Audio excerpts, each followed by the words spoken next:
সবাইকে নতুন বছরের অনেক অনেক অনেক শুভেচ্ছা আর ভালোবাসা জানিয়ে আজকের ভিডিওটি শুরু করতেছি। তো হ্যালো এভরিওয়ান, আসসালামু আলাইকুম। নতুন বছরে সবাই কেমন আছেন? আশা করছি ভালো আছেন, যে যেখানে আছেন। আমিও ভালো আছি, তবে শারীরিকভাবে একটু অসুস্থ। সবাই দোয়া করে দেবেন। আসলে চেষ্টা করলেও আমি ভিডিওতে নিয়মিত হতে পারতেছি না। তো সকাল সকাল আমি একটু বারান্দা বাগানের ফুল গাছ এবং বাইরের ভিউ দেখিয়ে আমরা সকালের নাস্তাটা অফ ক্যামেরায় করে নিয়েছি। আর দুপুরে রান্নার জন্য প্রিপারেশন।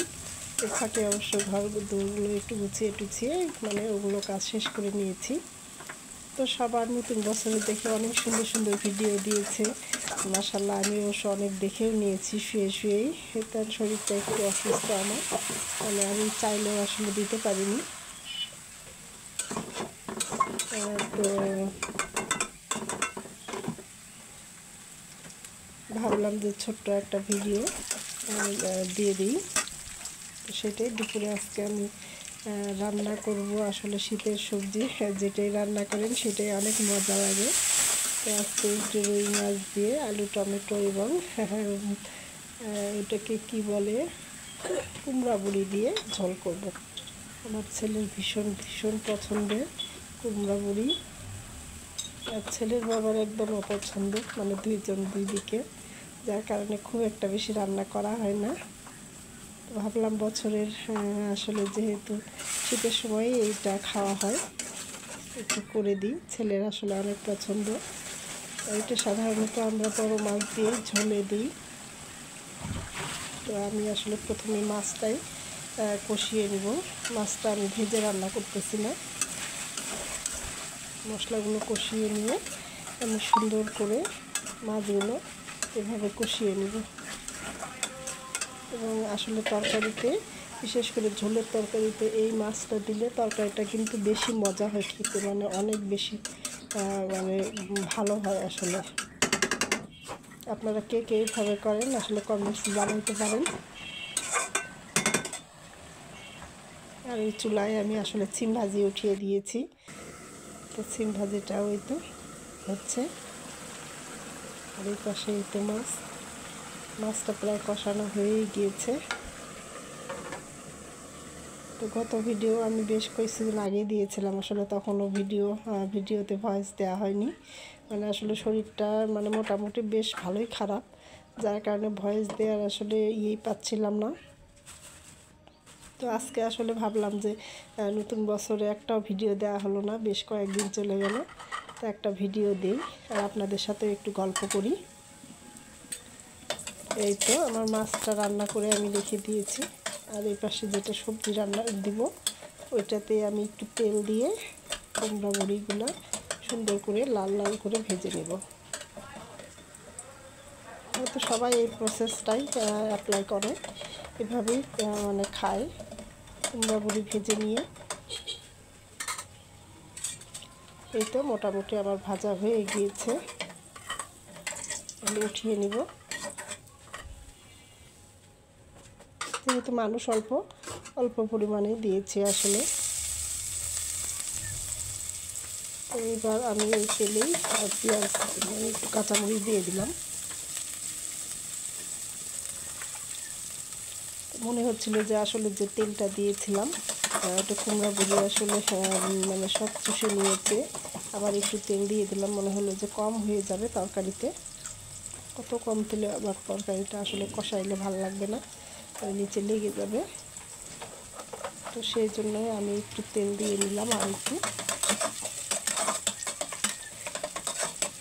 তো আসলে এই তরকারিটা হোক, আর ফাঁকে আপনাদের সাথে গল্প করি। আসলে ভিডিওতে দেখছি সবাই যে যার পরিবার নিয়ে সুন্দর মতো বাচ্চা কাচ্চা নিয়ে বিভিন্ন জায়গায় ট্যুরে যাচ্ছে। কেউ আত্মীয় স্বজনের বাড়ি, কেউ মায়ের বাড়ি, কেউ শ্বশুর বাড়ি, বিভিন্ন জায়গায় বেড়াতে যাচ্ছে।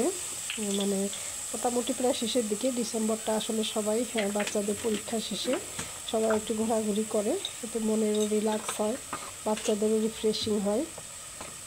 তো আসলে আমি এবার কোথাও যেতে পারলাম না, কারণ ছেলের আসলে পরীক্ষা, যেহেতু ইন্টার পরীক্ষা, ফাইনাল পরীক্ষা দিবে। তো কলেজে আসলে টেস্ট পরীক্ষা চলতেছে প্রায়, মানে হবে 9 তারিখ থেকে, যার কারণে পরীক্ষার মধ্যে আর আমি আসলে কোথাও মুভ করতে চাচ্ছি না, মানে পড়াশোনাটাকে একটু বেশি প্রাধান্য দিচ্ছি। তো সেই হিসেবে আসলে কোথাও যাওয়া হয়নি। মাঝে মাঝে এমনি শহরের ভিতরে ঘোরাঘুরি করা হয়, তারপর একটু বাইরে খাওয়া দাওয়া করে আসলাম এইটুকু। এইবার আসলে বাইরে যাওয়া হয়নি। প্রতি বছর আসলে শ্বশুরবাড়ি যাই, শ্বশুরবাড়ির গ্রামে মানে খুব ভালো লাগে গেলে, একদম সেই পিঠা খাওয়ার ধুম আর গ্রামের পরিবেশ অসম্ভব সুন্দর লাগে। তো আসলে এটা এবার খুব মিস করলাম। তরকারি আমার প্রায় হয়ে গিয়েছে, আমি আলুটা কষিয়ে মাঝখানে একটু টমেটো দিয়ে নিলাম, পাকা টমেটো। দেখেন মানে আলু আর টমেটোর কম্বিনেশনে একদম দারুণ একটা কালার আসছে। তো এইবার পরিমাণ মতো আমি পানিটা অ্যাড করে দিয়ে এটা বলক আসা পর্যন্ত ওয়েট করব। তো এর মধ্যে কুমড়া বড়িগুলো আমি দিয়ে দিয়েছি। এবার আসলে এর মধ্যে মাছটা অ্যাড করে দেব। এই তো হয়তো অনেকেই মনে করতে পারে যে কাঁচা মাছটা এইভাবে রান্না করলে ভেঙে যায় কিনা, আসলে একটু সাবধানে করলে ভাঙে না। ওইটাও কিন্তু মানে মাছটাতে মশলাগুলো একদম সুন্দর ঢুকে যায়, বিশেষ করে তরকারির ঝোলটা কিন্তু অসম্ভব ভালো হয় খেতে। আর ভাজা মাছটা দিলে দেখবেন এই তরকারির ঝোলটা এত বেশি গ্রেভি হয় না।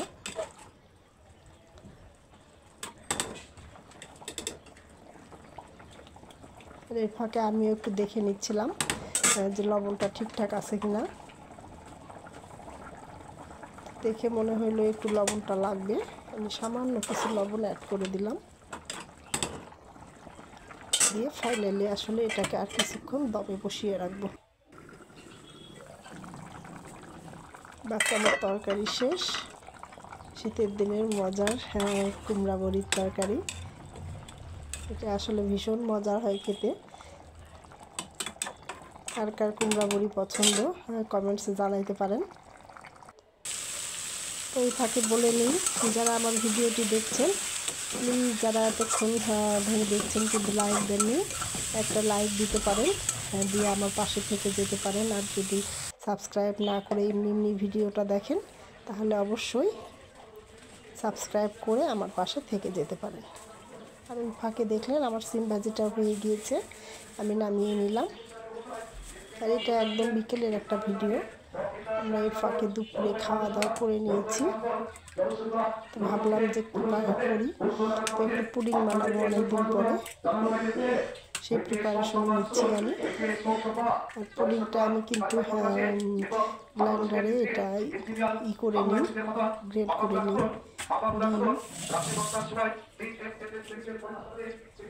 ডিম 4টা ডিমের করবো, তো সেই হিসাবে আমি 4টা ডিম দিয়ে দিলাম। ডিমটাই প্রথমে আমি খুব সুন্দর করে এটাকে স্মুথ করে করে নিব, তাহলে কিন্তু আর ওই যে নিজে নিজে হাত দিয়ে কিংবা চামচ দিয়ে নাড়ানাড়ি কোনো ঝামেলা থাকে না, একদম খুব সুন্দর করে ব্লেন্ড হয়ে যায়। আর আমি আজকের পুডিংটা বানাবো কনডেন্স মিল্ক দিয়ে, যার কারণে কিন্তু চিনিটা আসলে আর অ্যাড করার প্রয়োজন হয় না।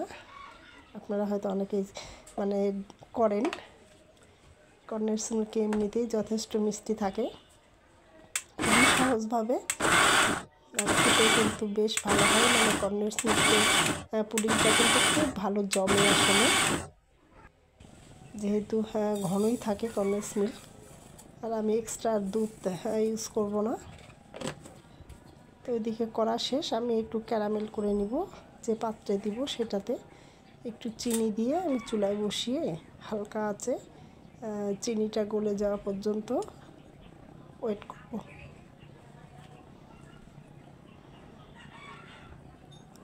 আমি যখন চিনিটা দিই আমি কিন্তু এখানে তেল ইউজ করি না, অনেকে আবার দেখি তেল ব্রাশ করে, তবে তেল ব্রাশ করার চেয়ে এমনি যদি রাখা যায়, যেখানেই দেখবেন চিনিটা গলে যায় ওখানেই লেগে থাকে, আর তেল দিলে একদম একটু ছাড়া ছাড়া হয়ে যায়।